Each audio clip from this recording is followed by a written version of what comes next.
அம்மாவிற்கு என் அன்பை சமர்ப்பிக்கின்றேன். இப்போது நம்ம நடக்க போகிற எலெக்ஷனில் எப்படி யார் என்னன்றதை உலகத்துக்கு இது வரைக்குமே புரியல. ஆனால் நம்ம அன்னைக்கு சொன்ன ஒரு விஷயத்த இன்ன வரைக்கும் அப்படியே நடந்து கொண்டே வருது. நம்ம யாரை பற்றி பேசலையோ அவங்க ஜெயிக்கிற அளவுக்கு எந்த இடத்துலையும் அறிகுறி எதுவுமே இல்லாத ஒரு நிலை தான் நம்ம தமிழ்நாட்டில் நடக்குது. நம்ம முதலமைச்சர் செய்யும் ஒவ்வொரு செயலும் எப்படி அந்த எலெக்ஷனில் ஆரம்ப காலத்தில் எப்படி கலைஞருக்கு சொல்ல செயல்பட்டாரோ, அதுக்கப்புறமா அவர் எதிர்க்கட்சி ஆன பிறகு எப்படி ஒரு நிமிஷம் கூட ஓய்வு இல்லாமல் அந்த மக்களுக்காக ஓடி ஓடி தூங்காமல் அந்த வேலைக்காக உழைத்து கொண்டு இருக்கிறாரோ, அதில் இருந்து இன்றைக்கி குறைஞ்சபட்சம் அவருடைய வயசுக்கு 72 வயசுக்கு கிட்டத்தட்ட ஆகுது. எத்தனை மணிக்கு தூங்குறாரு, எத்தனை மணிக்கு எழுந்துக்கிறாரு, எப்போ மீட்டிங்கில் இருக்காரு, எப்போ மக்கள் எடுக்கிறாருன்னு தெரியாமல் உழைத்து கொண்டு இருக்கும் ஒரே ஒரு முதலமைச்சர் தமிழ்நாட்டில். ரெண்டாவது ஒரு விஷயம், அவர் சொகுசான இடத்த உடனே சொகுசாக பிளேட்டில் போய் இறங்கி ஆட்சியை பிடிக்கணும்னு அந்த எண்ணம் இல்லாமல் சாதாரண நடந்து 2 வீலரில் சேர்ந்து அதுக்கப்புறம் காரில் போய் இன்னைக்கு பிளேட்டில் போகிறார். ஒவ்வொரு படியாக ஒவ்வொரு ஸ்டெப்பை உழைத்து வந்தவர் தான் நம்ம தமிழ்நாட்டு முதலமைச்சர். ஏன் சொல்ல வரேன்டானா, ஒரு மனிதன் 1ஆம் கிளாஸ் படித்து எல்கேஜி யூகேஜி படித்து அதுக்கப்புறமா அவன் படிப்படியாக முன்னேறி அதுக்கப்புறம் அந்த பணியை செய்ய சொல்ல அது கரெக்டான செயல்பாட்டில் இருக்கும். ஏன்னா அதுதான் உழைப்பு, அதுதான் அனுபவம். அப்போ அனுபவமும் பொறுமையும் நிதானமும் இல்லாமல் நேர்மையான முறையில் முதலமைச்சர் ஆகிறார். பொறுமையாக இருந்து நேர்மையான முதலமைச்சர் ஆகிறாரு. அதனுடைய பலன்தான் இன்னைக்கு அவர் நம்ம தமிழ்நாட்டில் இவ்வளோ பெரிய வெற்றிக்கு காரணம், இவ்வளோ பெரிய பேச்சு ஆற்றலுக்கு காரணம், இவ்வளோ பெரிய நிலைக்கு அவர் வந்ததுக்கு காரணம். ரெண்டாவது இன்னொரு விஷயம், நம்ம எம்ஜிஆர் காலத்தில் பார்த்துருக்கோம். இதுமாரியே ஈர்க்க ஒரு சுபட்சமாக இருந்து விலைவாசிகள் ஏறாமல் ஒரு நார்மலாக வறுமை இல்லாத ஒரு மாநிலமாக எம்ஜிஆர் ஆட்சியில் நம்ம பார்த்ததுனால தான் எம்ஜிஆருக்கு மீண்டும் மீண்டும் ஓட்டு போட்டுக்கிட்டே இருந்தாங்க. அதே மாதிரியே நம்ம முதலமைச்சர், தமிழ்நாட்டு முதலமைச்சர் எதிர்கட்சி ஆன போது முதலமைச்சராக இருந்த எடப்பாடி ஆட்சியில் கொரோனா பயங்கரமாக சாகும்போது இவர் முதலமைச்சர் ஆன பிறகு அந்த கொரோனாவை ஒழித்த பிறகு எவ்வளோ விலைவாசி ஏறின பிறகு ஒரு நார்மலான மாநிலமாக நம்ம தமிழ்நாடு மாறிடுச்சு. எவ்வளோ விலைவாசி ஏறின மாதிரியே தெரியலன்னு தான் இன்றைக்கி நாலு ஏற்கனவே அந்த அரிசி வெள்ளம் ஏற்கனவே இருந்தது. டக்குன்னு நான் சொல்கிறேன் இதுமாதிரி விலைவாசி ஏறக்கூடாதுன்னு சொல்கிறேன், உடனே விலைவாசி அப்படியே ஸ்டாப் ஆகுது. இன்றைக்கி அரிசி விலை இறங்கி இருக்கிறது, எல்லா பொருளாதாரமும் இறங்கி ஒரு நார்மலாக எம்ஜிஆருடைய ஆட்சி நம்ம தமிழ்நாட்டில் நம்ம முதலமைச்சர் கொடுக்குறாரு. அதுதான் சொல்கிறேன், அன்னைக்கு ஒரு கருப்பு எம்ஜிஆரை பார்த்தோம், வெள்ளை எம்ஜிஆரை பார்த்தோம், இன்றைக்கி ஒரு கருப்பு எம்ஜிஆரை நம்ம பார்த்துன்னு இருக்கிறோம் தமிழ்நாட்டில். ஆனால் வெள்ளை எம்ஜிஆர் என்ன சொன்னார், ரத்தத்தின் ரத்தம்னு சொல்லிட்டு போயிட்டார். என் ரத்தத்தின் ரத்தம்டா, நான் வேற நீ வேற இல்லை, 2 பேர் உடம்பு ஒரே ரத்தம் தான், நான் உங்களை காப்பாற்ற பிறந்தவனான்னு சொன்னார். ஆனால் கலைஞர் வந்தார், என் உடன் பிறப்புக்களே அப்படின்னார், என் உயிருக்கு மேலான உடன் பிறப்புக்களே அப்படின்னு சொன்னார். நீ நான் ஒன்று தான்டா, நான் உங்களை காப்பாற்ற நான் பிறந்திருக்கிறேன் இந்த மண்ணில், நீ வேற நான் வேற கிடையாது, நம்ம 2 பேர் சகோதரன் தான் சொன்னார். ஆனால் ஜெயலலிதா அம்மா வந்தாங்க, மக்களால் நான் மக்களுக்காக நான். அப்படி என்ன அர்த்தம், மக்களை படைத்தவள் நான், நீ வேற நான் வேற இல்லை, நான் தான் நீ தான் நான், உன்னை காப்பாற்ற வருவேன்னு நம்ம அம்மா சொல்லிட்டு போனாங்க. ஆனால் நம்ம முதலமைச்சர் என்ன சொல்கிறாரு, ஒவ்வொரு விஷயம் நீங்கள் நல்லா கேளுங்க, அவர் உத்து கேளுங்க, அவர் பேசுறது ஒவ்வொரு விஷயமும் அவர் பேசுறது கேளுங்க, அப்படியே உடம்பெல்லாம் புல்லரிக்கும். நேரடியாக சொல்கிறார், உங்கள் வீட்டில் நான் ஒருவன், உங்கள் வீட்டில் நான் ஒருத்தன், அப்படி உள்ளே இருந்து சொல்கிறார், வெளியே இருந்து சொல்லலை, உள்ளே இருந்து சொல்கிறார், உங்கள் வீட்டில் நான் ஒருத்தன். தெரியும், எல்லா பெண்களும் மீட்டிங்கெல்லாம் சொல்லக்கூடிய ஒரு வார்த்தை என்ன, பெண்களுக்கு சொல்கிறார், அறிவுரையை சொல்லி அந்த தாய் தந்தைகளை எப்படி பார்த்துக்கணும்னு சொல்லி அந்த பெண் குழந்தைகளை சொல்கிறார், நான் என்னுடைய மகள்கள் நீங்கள் எல்லாரும், நான் இருக்கிற வரைக்கும் யாரும் வருத்தப்படாதீங்க, நான் இருக்கிறேன்னு பெண்களுக்கு உள்ள அந்த நம்பிக்கையும் தைரியத்தையும் ஊட்டக்கூடிய ஒரு முதலமைச்சராக நம்ம தமிழ்நாட்டில் மாறி இருக்கிறார். இது நீ சொன்னாலும் பெண்களிடத்தில் எடுபடாது, நான் சொன்னாலும் எடுபடாது. ஒரு தமிழ்நாட்டு முதலமைச்சர் எது சொன்னாலும் எடுபடும். அப்போ மனபாகங்கள் பெண்களுக்கு மாறி ஒரு நல்ல ஒழுக்கத்தை உருவாக்கக்கூடிய கலாச்சார சட்டத்தை நம்ம தமிழ்நாட்டு முதலமைச்சர் சொல்கிற அளவுக்கு நம்ம நாட்டில் இப்படி ஒரு முதலமைச்சர் நீங்கள் தமிழ்நாட்டில் யாருமே பார்த்ததே கிடையாது. உலகத்தில் பெண்களுடைய வாழ்க்கையை வைத்து தான் இந்த உலகம் இயங்குது என்றது தமிழ்நாட்டு முதலமைச்சர் இன்னைக்கு ஆணித்தரமாக நமக்கு சொல்லி கொண்டிருக்கிறார். நீங்கள் ஓட்டு போடுங்க, யாருக்கு வேணாலும் ஓட்டு போடுங்க, பிஜேபி போடு, அதிமுக போடு, யாருக்கு வேணாலும் ஓட்டு போடுங்க. ஆனால் அவர் என்ன சொல்றாரு, உங்கள் ஒருவன்னா என்ன அர்த்தம்? ஒரு குழந்தை தாய் தந்தைங்களை சின்ன குழந்தை 8 மார்கில் ஒதுக்கும். ஆனால் அந்த தாய் தந்தைங்க அந்த குழந்தைய வளர்த்து ஒரு நல்ல நிலைக்கு கொண்டு வருவாங்க. அந்த நிலை தான் நம் தமிழ்நாட்டு முதலமைச்சர். எவ்வளோ பேர் என்னென்னோ திட்டுறான், எவ்வளோ பேர் தீய சக்தின்றான், எவ்வளோ பேர் கொள்ளைக்கார கூட்டம் என்றான் டிஎம்கேவை, என்னென்னோ சொன்னான். அவன் எல்லாருமே அவனை காப்பாற்றி கொண்டிருக்கிறார். எப்படி ஒரு தாயை மாரில் 8 வச்சாலும் தான் குழந்தையை எப்படி காப்பாற்றுவாளோ அதே மாதிரியாதான் முதலமைச்சர் பேசுகிறார். ஆனால் திருப்பி பேசுகிறாரா பாருங்க, எதையாவது ஒரே ஒரு வார்த்தை அதிமுக காரங்களும் பிஜேபியும் இப்போ வந்துக்கிற விஜயையும் எவ்வளோ பேசுகிறார். ஒரே ஒரு வார்த்தை, அதுதான் சொல்கிறோம், பக்குவ நிலை வரணும், பக்குவ நிலை, மக்கள் மேல் பாசம் வரணும், உண்மையான அன்பு வரணும். ஆனால் அவருக்கு வந்து விட்டது. ஆனால் சுற்றி இருக்கும் தீய சக்திகளை காப்பாற்றி கொண்டிருக்கும் ஒரே முதலமைச்சர் நம்ம தமிழ்நாட்டு முதலமைச்சர். இது வரைக்கும் யாருமே பண்ணாத சாதனைடான்ட்ட. இந்த நீங்கள் பாருங்கடா, மேடையில் பேச சொல்ல பாருங்க, ஒவ்வொரு மனுஷனும் பாருங்கடான்றாங்க. ஓட்டு போடாதுன்னு கூட அவர் ஓட்டு போடக்கூடிய தன்மையை உருவாக்கி விட்டதுடா தமிழ்நாடுன்ற. எம்ஜிஆர் காலத்தில் இருந்த, ஜெயலலிதா காலத்தில் இருந்த அந்த வாக்கு சதவீதத்தை இவர் கைப்பற்றிட்டார்றான்ற. காங்கிரஸுக்காரன் இல்லாமலே இன்னைக்கு வந்து டிஎம்கே ஜெயிக்கண்டான்ட்டு, காங்கிரஸே தேவலடான்ட்டு. ஏன்னு கேட்டேன்னா இது ஆதாரத்தோடு சொல்கிறேன் சொல்கிறேன். இந்தியாவில் கணக்கு போட்டுடா தமிழ்நாட்டில் எவ்வளோ பெண் சதவீதம் எத்தனை பேருன்னு கணக்கு போடுறான்னு சொல்கிறேன். அதில் 3%, 2% விஜய், 3% வேறு, 1% அதிமுக இன்னைக்கு. பெண்கள் ஓட்டு வந்து குறைஞ்சபட்சம் 3% இருக்குடான்ட்டேன். 2% விஜய்க்கு போயிடண்டா, 1% அண்ணாடிக்கு போகண்டான்ட்டேன். ஏன்னா பெண்கள் வந்து அறியாத பெண்கள், காலேஜ் படிக்கிற பெண்கள் எல்லாம் விஜய் மேலே பைத்தியமாக மாறி போயிடுச்சுன்னு நான் சொல்கிறேன். ஆனால் இதையும் உடைத்து பெண்களை தான் பக்கம் இழுத்து ஆட்சி செய்து கொண்டு இருக்கும் தான் நம்ம தமிழ்நாட்டு முதலமைச்சர். ஏன்னா விஜய் வந்துக்கிறது எதுக்கு இது வரைக்கும் யாருக்குமே தெரியல. அவ்வளோ பெரிய மீட்டிங் நடக்குது, 1 லட்சம் பேர் ஒரு மீட்டிங்கில் இருக்கிறாங்க.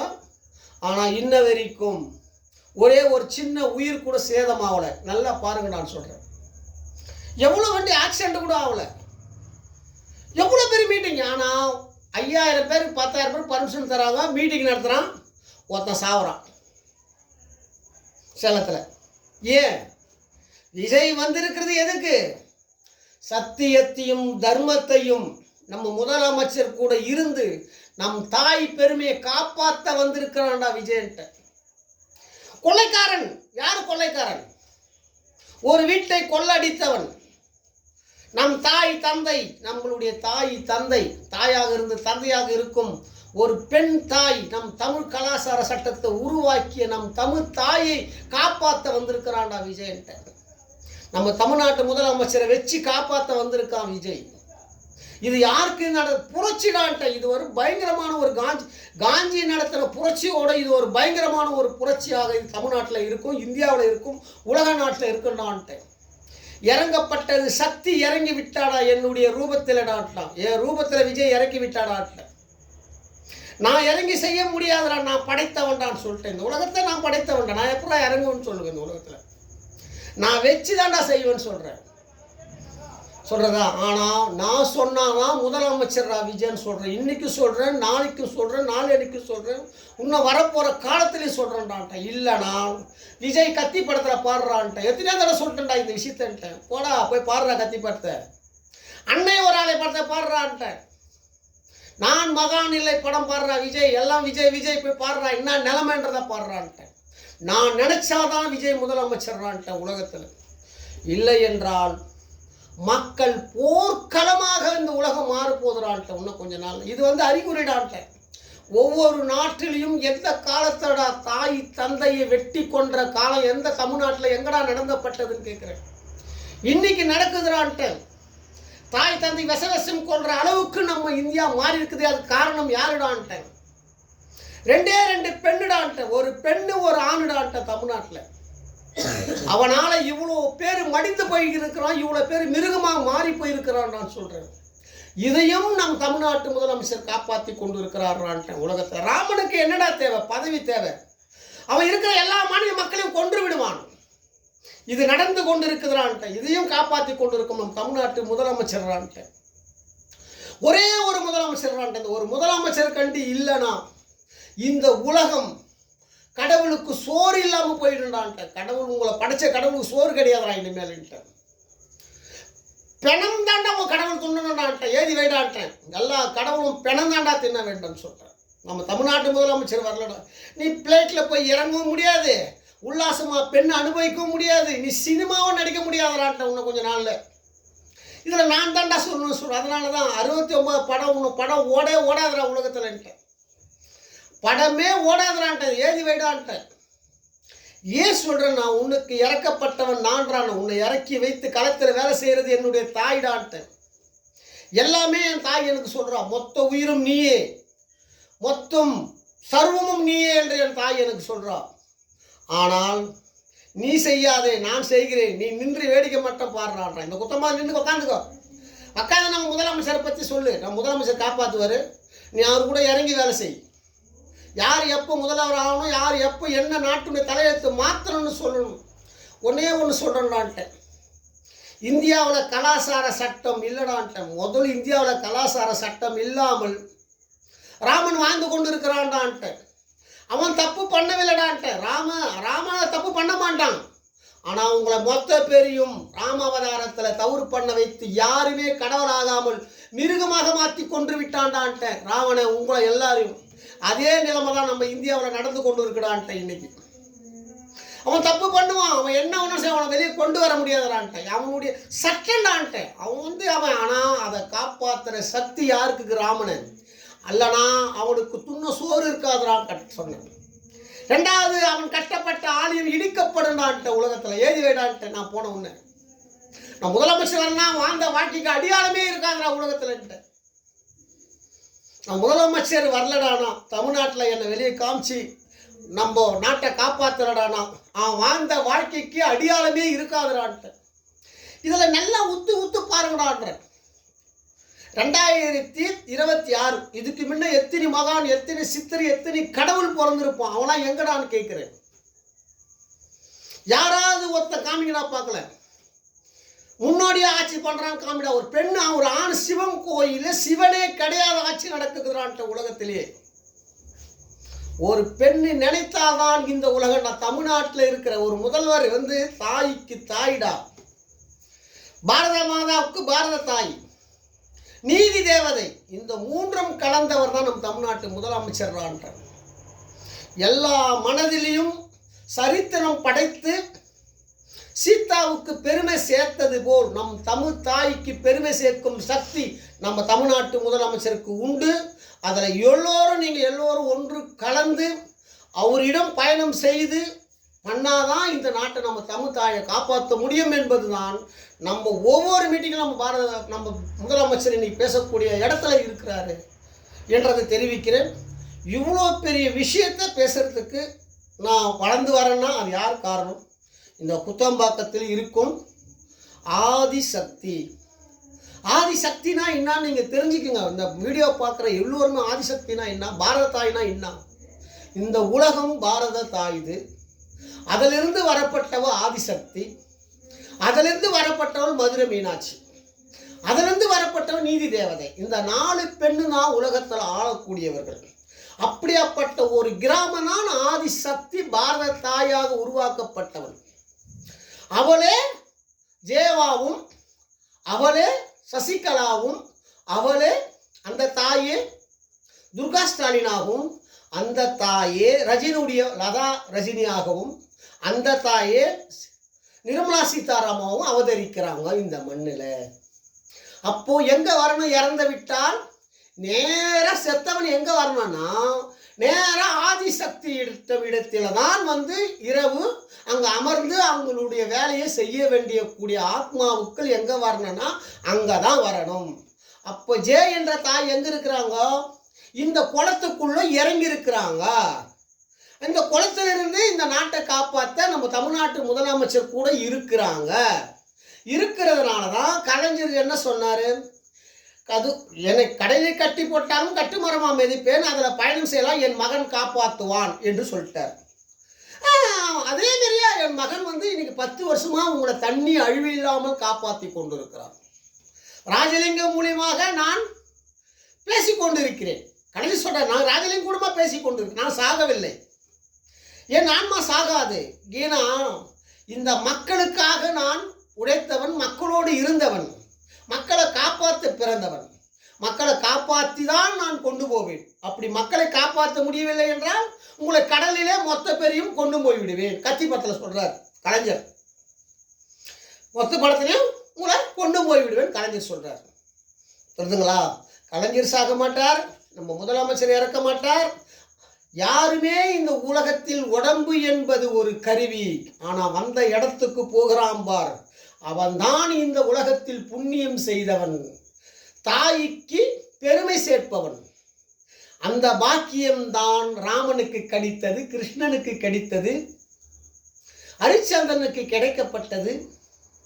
நீதி தவறாமல் அவங்க சொன்ன வேலை செய்ததனால் அந்த இடத்துல தான் நம் தமிழ்நாட்டு முதலமைச்சர் இன்று அந்த நடப்பயணம், அந்த தாய் இடத்துக்கு போவதற்காக அந்த நடப்பயணத்தை நடந்து கொண்டிருக்கிறார். இரவும் பகலும் தூங்காமல் மக்களுக்காக வைத்து கொண்டிருக்கிறார். இது ஒரு சாதாரண ஒரு விஷயம் அல்லடான்னு சொல்லிட்டு இவருடைய புகழாரம். ஒரு பெண்ணை காப்பாற்றி, ஒரு தாயை, தமிழ் தாயை, உலக தாயை காப்பாற்றுற பெருமை அன்றைக்கு ராமனுக்கு கிடைத்தது, பெருமை சேர்த்தான்.